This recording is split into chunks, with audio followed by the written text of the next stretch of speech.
Hello everyone, welcome again in Eng-Man YouTube channel. So in this video, we will continue our learning on fracturing design using commercial software. In this case, we will use NSI StimPlan.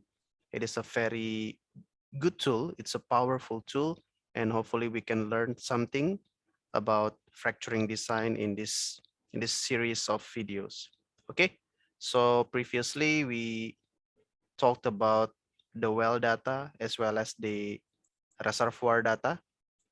Okay, and at the end of the previous video, I show you the log data here, data analysis tools, logs. Okay, so now in this existing file, I already have the log and the layering as well, and the geomechanical properties. And in this video, I want to upload again the file and I want to show you the geological layering. Okay, so I will erase this data first. So here, touch this one, and then I can clear logs. All right. Okay, so I touch this one. Okay, so I don't have log data here, and I want to re-upload. I want to upload the log data here. Touch this one. I can either load log or load last file. In this case, I want to upload last file. All right. Okay. So this is my folder. I want to upload this one. This well StimPlan last. Open. So in here in source, you can see type of logs that I upload. In this case, DT is compressional delta time by sonic log. ILD is the resistivity. Okay, deep induction log. ROP, ρB is the bulk density of the rock.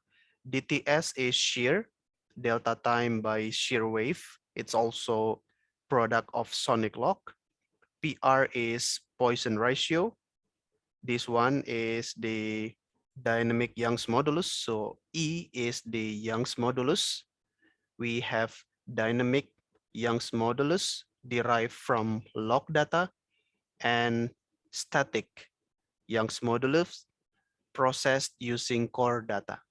Okay, so the dynamic Young's modulus is the first data, but the final one is the static Young's modulus. Okay, static Young's modulus better describe the condition of the rock inside the reservoir.